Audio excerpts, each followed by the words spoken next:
बिहार की सरकार में सहयोगी दो सबसे बड़े दल बीजेपी और जेडीयू में छिड़ी जंग अब यूपी तक आ गई है। यूपी विधानसभा चुनाव में बीजेपी और जेडीयू का गठबंधन टूट गया है। जेडीयू ने अब बीजेपी उम्मीदवारों के खिलाफ अपने प्रत्याशी देने का ऐलान कर दिया है। इसके साथ ही पार्टी ने उम्मीदवारों के चयन की प्रक्रिया तेज कर दी है। दावा किया जा रहा है कि जेडीयू उम्मीदवारों की पहली सूची कभी भी जारी हो सकती है। बिहार एमएलसी चुनावों को लेकर राजनीति पहले से ही गरमाई हुई है। बीजेपी और जेडीयू के बीच सीटों के बंटवारे में अभी तक पेच फंसा हुआ है और इसका असर यूपी विधानसभा चुनावों में भी दिखाई दे रहा है। बीजेपी और जेडीयू यूपी में एक दूसरे के खिलाफ ताल ठोकने को तैयार हो गए हैं।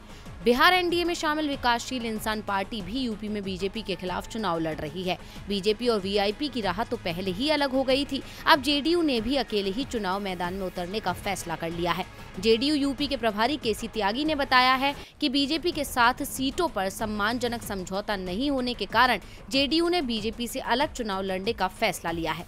जेडीयू ने यूपी में बीजेपी से कम 20 सीटों की हिस्सेदारी मांगी थी, लेकिन बीजेपी इतनी सीटें देने के लिए तैयार नहीं हुई। केसी त्यागी के मुताबिक जेडीयू की तरफ से ये तो तय हो गया कि वो चुनाव में अकेले उतरेगी, लेकिन कितनी सीटों पर चुनाव लड़ेगी इस पर अभी फैसला लेना बाकी है। उन्होंने बताया कि 18 जनवरी को लखनऊ में पार्टी की बैठक होगी। इस बैठक में जेडीयू के यूपी प्रदेश संगठन से जुड़े तमाम नेता मौजूद रहेंगे। यूपी में बीजेपी और जेडीयू के बीच का गठबंधन टूटने वाला है। इसका अंदाजा तो पहले से ही लगाया जा रहा था, क्योंकि बिहार में दोनों सहयोगी दल एक दूसरे पर कीचड़ उछालने का काम कर रहे हैं। बात सम्राट अशोक से लेकर शराबबंदी तक पहुंच गई। दोनों दल एक दूसरे की खामियां गिना रहे हैं।